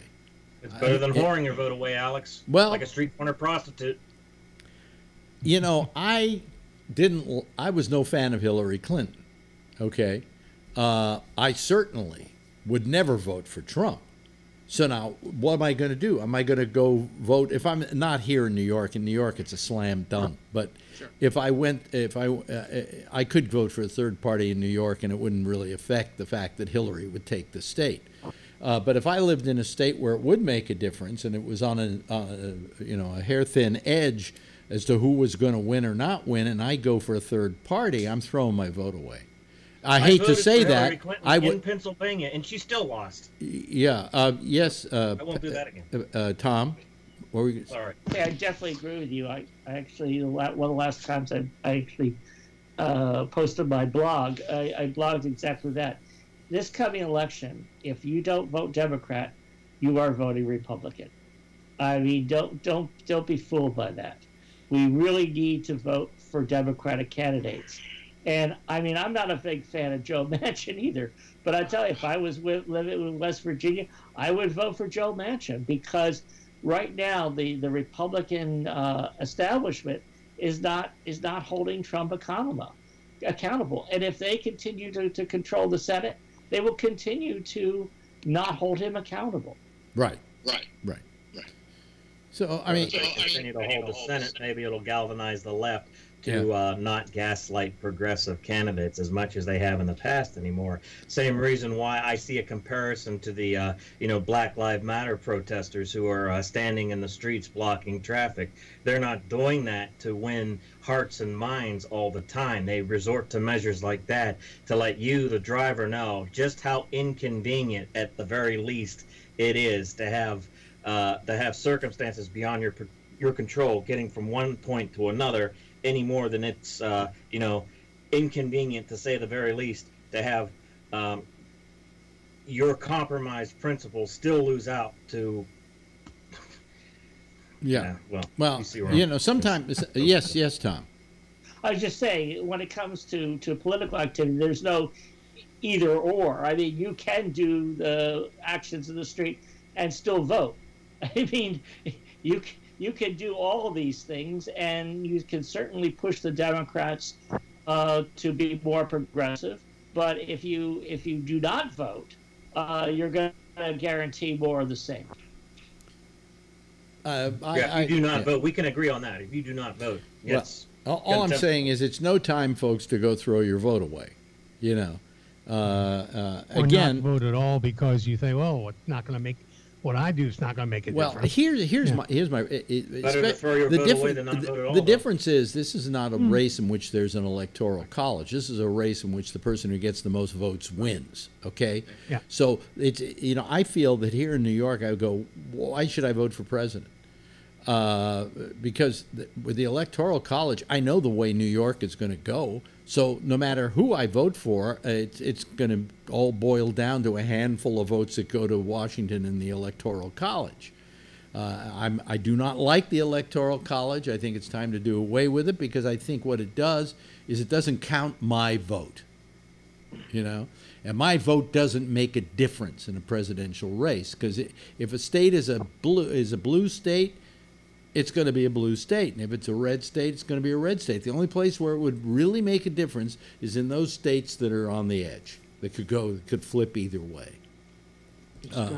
But when it comes to these races, you've got to get out and vote, because your vote does make a difference. And it make more of a difference in the Senate and congressional races than they do in the presidential race. As we could see. I mean, 3 million more people voted for Hillary, and what do we have? This fucking orange schmuck in office, for crying out loud. Yes. Not that I'm racist against orange, but, it really isn't a color that's found in nature. Not that orangutan. It's found in prisons, though. What? It's found in prisons, though. Is it really? Yeah. Orange jumpsuit. Oh yeah. He's about something. There have been jokes about orange is the new black for. Hey, if he that mushroom dick. That's interesting. If he suddenly had to wear one of those orange jumpsuits, he would just kind of disappear, wouldn't he?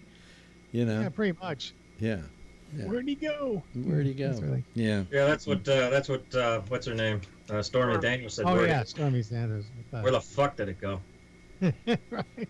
Well, I have little or no respect for Stormy Daniels, because she fucked Donald Trump. I mean, to be honest, begrudgingly, and she's making a lot of money out of it, and she's trying to stay relevant in the process. And I don't have any sympathy for malaria. I mean, she took the job. Same reasons why I don't either. Yeah. I guess he's proof that if you've got money, you can get the good-looking If I feel sorry for any of the Trump family, it's Barron. But other than that, everyone else can go fuck themselves with a broken bottle for all I care. Tiffany's all right. Who? Barron? Yeah. Tiffany, with a name like that, he'll grow up gay. the second daughter. Huh? To say I don't know. Well, if she's staying out of the spotlight, which apparently she is, because I don't know who she is, then yeah, I'll agree with you, Scott. Yeah, maybe she is all right. Who are you talking about? Is the second wife's Tiffany. She's what's her name's wife? Marla Maples. Marla Maples. Yeah. Daughter. Yeah. Not wife. Yeah. Not wife. Anyway. Let's hope not. Yeah. Well, and she Never know though. However, the genetic mixture there didn't work that well because Tiffany isn't that good looking. She isn't as good looking as the other kids. You know, the ones through Ivanka. I think she's much better looking than Ivanka. Oh, really? You think so? Yeah. Oh, yeah. She's more natural. Yeah, but she hasn't entered into any of this. I think she's not happy with it. You know. Marla Maples is beautiful too. I mean, Marla Maples was quite attractive. Yes, yes. But it shows you if you got a lot of money, you can get the hot tail. You know, I mean, I'm using. I think and that's grab them by the you know what. You can grab them by the pussy. Say it. Yeah. But incidentally, very interesting story today. Mark Cuban, you heard this one? Oh yes. You know the Mavericks have been called on the carpet for having, shall we say, inappropriate behavior on the part of especially the CEO of the Mavericks. Who's not Mark Cuban. He hired somebody to be his CEO, and they were slapped very heavily on the wrist for this. And today, he offered $10 million to be paid out to people who were affected by this. And he was in tears, literally, on ESPN when he was telling the story. He said, these were people I trusted. I didn't know this was going on, which means, you know, you're not that good a businessman because you didn't watch your business that carefully. Right. Because I got to tell you, if I'm running a business and people are like pinching people in the ass, I'm going to be the first one to find out. Yeah. You know, but I saw him on TV today. He was in tears, literally. Maybe it's because he had to fork out $10 million. I don't know. But he did that voluntarily, by the way. He did that voluntarily. But if he's a billionaire, what's $10 million? Yeah, it's not. Well, yeah. Although you'd rather it come out of the pocket of the Mavericks and not out of your pocket. You know what I'm saying? You have right pockets and left pockets when you're a businessman. What do they call that? It's called tax evasion. Yeah. Anyway, that stems from the saying I lamented that I had no shoes until I met a man who had no feet kind of syndrome. Yeah. You know? Yeah. Mm-hmm. He's a fucking billionaire. So what? 10 million out of his own pocket. I'm sorry, Jeff. Go ahead. I was going to say that the fact that he has so many different businesses that he can't manage any of these. Well, that's his main business, though. That's the one that he lives in Dallas. He loves basketball. That's his main business. It's where he poured a lot of his money into when he, you know, got those billions when he sold broadcast.com. But he was so really just taken back by this and felt really bad about it. I'm wondering, is this going to hurt him? Do you think all of a sudden we're not going to see him on Shark Tank anymore? Well, he wasn't the one being accused. No, he hasn't been accused of anything. He's the one that found out that all these people were and should have known, basically. Yeah. So he feels responsible for keeping them, whatever they did, it was under his watch. But I don't think that's going to make a difference in people's basic attitude about his business sense. Well, the whole needs to look at his people more a little heavier. Well, the whole question about the Me Too movement, do you think maybe it's hurt the employability of women? Because some companies will be rather reticent to hire women and put themselves in the position of being ostracized for some behavior of one of their employees. Yeah. I mean, I'm not suggesting that it will happen, but there are a lot of people who said it is certainly having an effect. Yes, Tom. Well, actually, it makes the argument for hiring more women. I mean, when they say, "Well, what can we do about a Supreme Court nominee if Kavanaugh goes out?" Well, why don't you nominate a woman? She's not going to listen. Yeah. less of a chance of her being accused of doing what he did. Patrick has his hand up. Patrick? When I worked at my former place of employment, there were about 35 people that worked there, and I would say 25 were women.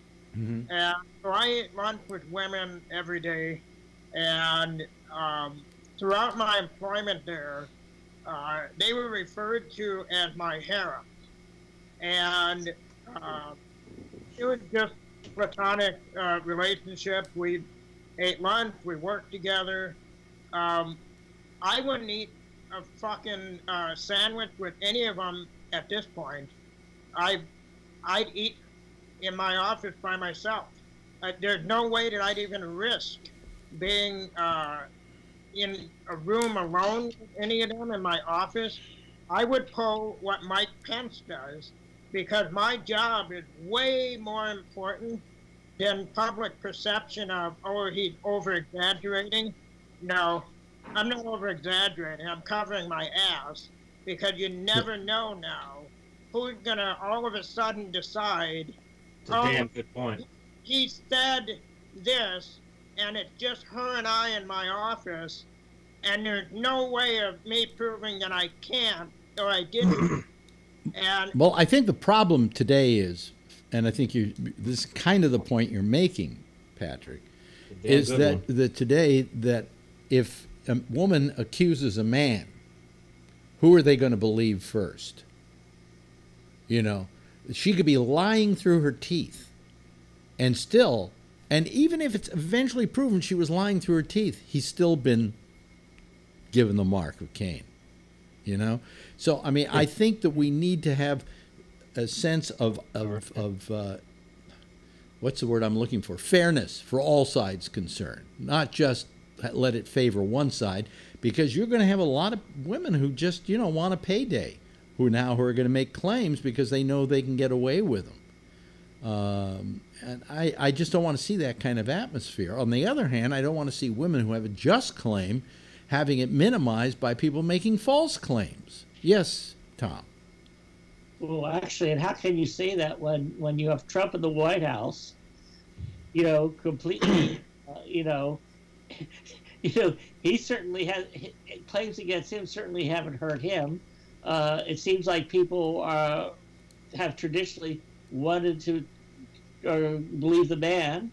Mm-hmm. He completely always defends men in all these situations. So I don't see any evidence of this at all, of women being believed before the man. Well, I just don't see it. In the case of Trump, he's managed, you're right, he has managed to skate. And if anybody, you know, if we had the Me Too movement right now and he weren't president, he was still Mr. Big Shot or whatever he thought he was. Guy. Yeah, alleged real estate guy. Dick liquor. There would be so many claims against him for improprieties that he wouldn't survive it. Nobody would do business with him. But because he's president, he's like almost behind a protective wall. Like nobody, like this guy, the lawyer for Stormy Daniels is trying to go after him. But, you know, he's having a hard time of it because he's got that presidency thing, you know, where you can't sue the president and you can't depose him, and there are all kinds of things going on there. So this is the reason he has to win the next election and hope he dies in office, because the minute he no longer is president, all this stuff is going to come landing on him. Yeah, I was just going to ask you that. What happens when he leaves? Yeah. So he better win the next election, and he better die in office, okay, for his own good. Because the minute he's out of office, everybody's going to line up and saying, me next. And he's going to become a national punching bag. I have a long line. Yeah. Wanting to throw punches at that motherfucker, that's for fucking sure. So my question is, how do we survive the next 2 years? Wow, we still got 2 years and change. And if he wins again, which is always a possibility because I don't give this country any credit for smarts, if he wins again, can this country survive 6 years of this kind of thing? Am I being ultra paranoid here? Am I wrong? We shall wait. We shall see. Yes, Jeff. We survived with Nixon, right? Yeah, but you know, a Nixon. Believe it or not, I mean, you know, like my joke has been that, you know, compared to Trump, Bush, it wasn't so bad. In fact, compared to Trump, Daddy Bush wasn't so bad. In fact, compared to Trump, Nixon wasn't so bad. Come to think of it, compared to Trump, neither was Hitler. You know, so come to think of it, neither is an anthropomorphic talking bag of dog shit. Yeah, right, exactly. But I mean, I just, you know, I mean, it is depressing to see how much damage this guy has actually been able to do on this country. I didn't think a president could do that much damage. In the very beginning, I said, well, don't feel terrible about Trump because, you know, we survived. This country survives. But you know, Michael Moore's running around with a new film saying this is the last presidency. 11/9. You know, yeah. Yes, Tom. Yeah, I would say that one of the difference with Nixon is, as we were talking about earlier, I mean, basically the Republican Party have become Trump's enablers. And Nixon had a very strong Democratic Party that was holding it in check. Eventually, the Republicans realized that they had to bail on him as well. So that's a really, really big difference. Unfortunately, that gets back to what they say. We need to deal with the fact that these Republicans are enabling, and we got to vote Democrat in November. Otherwise, we are really screwed. Right? Yeah, absolutely. So I mean, folks, you know, you got to get out and vote. That's all there is to it, you know, plain and simple. Here is yet another story that I thought I'd mention, because I do some prep now. How about that, huh? Had some shit. So toilet paper to the asshole. Yeah. It's not like that one. You know, it's only a few days till Bill Cosby is scheduled to be sentenced for a sex assault case in Montgomery County, Pennsylvania. Mm-hmm. And Judge Stephen O'Neill has denied a defense motion to step down from the case. They report that Cosby's lawyers sought to remove O'Neill because of what they say is an old grudge between O'Neill and a pretrial witness. O'Neill has sat on the case through 2 trials, hard-fought pretrial hearings, and 15 defense lawyers since Cosby's arrest on December 30th, 2015. Cosby's 2-day sentencing hearing is now set to begin next Monday. Now, he can get time in prison. What do you think the guideline is on this? Ready for this? Give me a guess. What on the outside? What do you think is the sentence they could give him? 20 years. Anybody else want to guess? He'd be dead by then. Huh? 400 per charge. A pudding pop. Life. There's only one charge here, Patrick.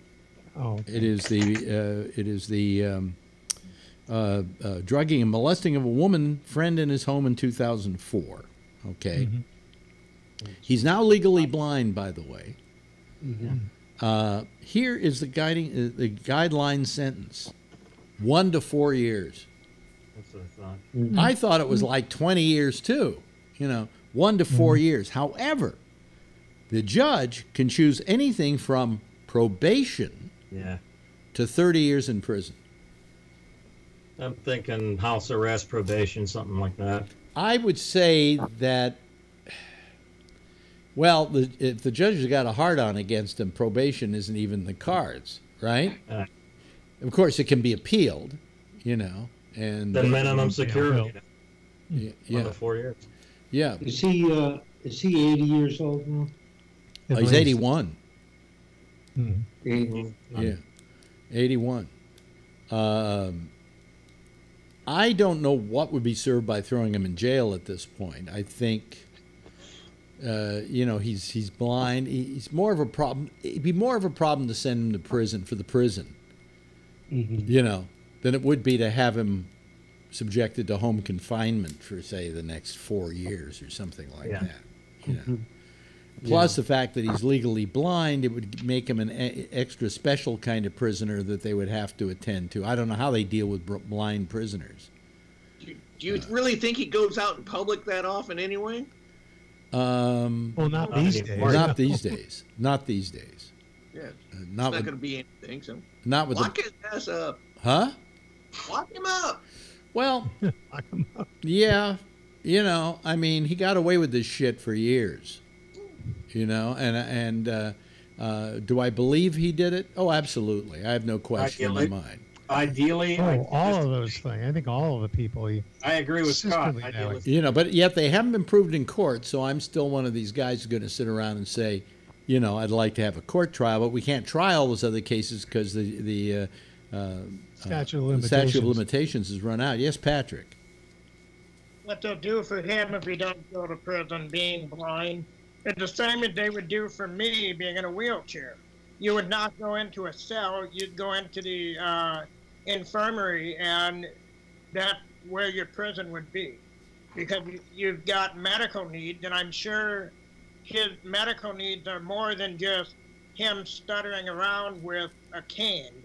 So they would need to have him in protective custody, so to speak, so that other inmates wouldn't take advantage of him because he can't see them. Same with, a wheelchair does not fit in a regular cell. You cannot use a toilet in a regular cell. The beds are not there that are appropriate. So, it's basically living in a hospital. That's where he'd spend his days. And I'll say this, I'm surprised he hasn't killed himself yet. Yeah. That's one thing I am very surprised that they have not found him overdosed or something, because at his age, I'd be scared to death for 1 year in prison at my age, being in a wheelchair. And I'm sure it'd be the same. My question here is, you're saying why hasn't he committed suicide? And I think the answer is, I don't think he thinks that way. I think he thinks he actually is in the right, and that he didn't do anything wrong. I honestly believe he lives with that notion. You don't see him feeling recalcitrant about anything. I don't think you're going to see in this sentencing if they say, "Well, Mr. Cosby, do you have anything to say?" And then he's going to do 10 minutes on Jell-O pudding pops. He's probably going to say this is all false and blah blah blah blah blah, and I don't deserve this, and so on and so forth. I don't think he's going to say, "I'm sorry." All these women wanted to be with me. He goes, Well, here's what I don't get. We have a case out in California right now of this couple. Have you heard about them? Who went around and they would go and find these women and take them up to their room, and then they would drug them and have sex with them, and they would then video it. Okay. Supposedly, the number of women they've charged them with 60 women, doing this to 60 women, but they estimate that the number is anywhere up to 1,000. All right. Whoa. Now, you got to say, well, what kind of ugly human beings are this? So we know what the people who kidnap, the smart kid look like. They look like the kind of people that would kidnap a kid and then hold her hostage and have sex with her and do things like that. This couple are gorgeous. He's a stud muffin. She's a piece of you-know-what. They don't need to go out and drug women to have threesomes. Why? So the same thing holds true, and I asked the same question about Bill Cosby. One of the biggest stars in the world. He could get all the tail he ever wanted. Why did he need to drug any women? Yes. Did you hear about speaking of the smart kidnappers? Did you hear that the wife? Yeah, she's out. Yeah, she's out. Yeah. I don't know if that's what you're getting at. I mean, to preempt you, but I just heard that on the radio today. Yeah, because they say she has spent all the time she had to spend in prison. They gave her, she had certain time at a federal prison, and they added that onto the amount. So she spent And all do the. Do you personally believe that? Yeah. Oh yeah. Yeah. She. Okay. No, they said that she met the guidelines for being let go. She'd served her complete sentence according to them. Yes. Yes, Patrick. Two things. I heard that they miscalculated her sentencing. Yeah. Yeah. Why she has filled it, and that's why she fulfilled it. But two, going on with for a lawsuit there. Cosby and the other one, why would they need to drug them? Mm-hmm. Wouldn't it be the same reason that people rape? It's more of a power trip and a way of a thrill to be able to do that versus. Yeah, but how long do you think you're going to get away with that? Yeah, but I mean, you look You're at delusional. You don't yeah, care. look at like Jeffrey Dahmer, who was a great resident very near where I live. Speaking of a delusional mind, yeah. I mean, how long did he think he could get away with murdering men and making them zombies and all of that shit? They don't think that way. So I think it's the thrill. I think it's the, the power. And, yeah, you're right. Cosby could have gotten any woman, anytime, whether he was married or not. And, Yeah, well, I mean, I just don't understand. Like, if you saw this couple, I don't know if you've seen them. I mean, they're gorgeous. He was named Bachelor. He was on one of these Bachelor shows or whatever, and reality shows, and he was like made Bachelor. He's a doctor, as well. I mean, everything going for him, and the girl is gorgeous looking as well. And you would just think these two people didn't need it, but you're right. It's probably the power trip. Yeah, see, I mean, like with me, that's why I don't drug all the women that I have. It's just my good looks and personality. Not all. Well, in my case, they say if I'm going to have sex with you, you better drug me. Just the ones that give you lip, huh, Patrick? Yeah. Ooh. No, but to me, and secondly, and this is just a personal observation based on my own sexuality. I would never like to have sex with women who were drunk. Okay, yeah. I like somebody who is cognizant of the act they are performing with me. Not to mention that breath and that whole Oh, well, the worst thing about having sex with somebody who's been drinking a lot over the evening, their breath doesn't smell like booze. Their breath smells like booze vomit. I mean, it's terrible. I never. Girls would get drunk, and I go, no way, I'm doing it. I want you to not to know what you're doing. Good way to lose weight. Good way to lose weight. Yeah, there's nothing worse than having sex with a woman and having her throw up in your mouth. Yes, Tom. Changing the subject a little bit. Yes. I saw some other sentencing news. Michael, and speaking of lock 'em up, Michael Flynn is getting sentenced. Oh, really? Will be sentenced. And you know what day he's going to get sentenced on? Yom Kippur? Your birthday, December 18th. December 18th. Oh, well, happy birthday to me. Not that birthday present. Yeah. Lock him up. Lock them up. Yeah. Well, yeah. What is it now they have on the MSNBC? They have a thing called Swamp Watch. Swamp Watch. Yeah. Oh shit. Oh, here comes a little late to come on the show, Charlene, but hi, nevertheless. Are you there? No, she's cut off. We just have her picture, and her phone is not working, so let me remove person from this group. There we go. Yes, John. Just in other legal news, I on Monday will be going into jury duty for the feds, and I kept thinking, geez, you know, a couple of months ago, I could have been on the Cohen case. You know? Yeah, you could have been. Southern District of New York. Now let me ask you, how old are you now, John? Me? Yeah. How old am I? 68. You don't. I don't think. Well, no, wait, excuse me, 70. I think is the cutoff date. It's around 70 yeah. that they. Yeah. Thing is, they don't mind. I mean, a lot of older people do it because it's something to do. Yeah, but you can then. What I want to see, because it's on my jury notice here. Yeah. On the back of it, district court, et cetera, et cetera. But what I think I do not understand how this is going to work. Important. Do not bring electronic equipment, including cell phones, Blackberries, PDAs, laptops, yes, and I the saw like that when I got to the one. courthouse.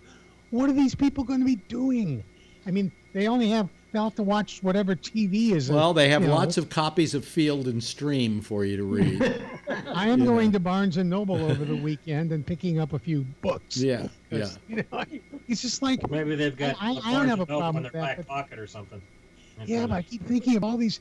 I mean, I was at a bar recently, and there were like 8 of us. It's not a very big bar, but 8 of us at the bar itself. I was the only one that wasn't on a cell phone. Let me. Yes, Patrick. And I thought you want to do things. Yeah. Patrick had his hand up. Yes, Patrick. Yeah, what the hell did I have my hand up for? Federal court?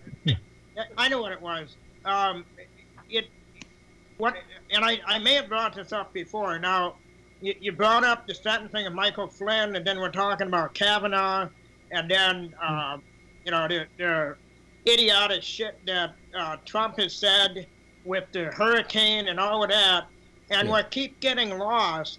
And I think it's hilarious because, again, it's the shiny ball that the media keeps chasing. Yeah. When's the last time the media had done a story about these kids that are supposedly still separated from their parents? Mm-hmm. Oh, they did one today. They did one today because they found a whole bunch more, like 1,000 of them, that are not reunited with their parents.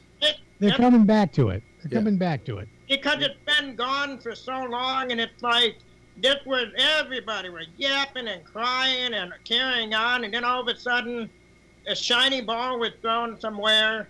And absolutely. Well, it's it's by the Trump administration. I keep saying that the way Trump deals with the press is like a person throwing a fake stick for a dog.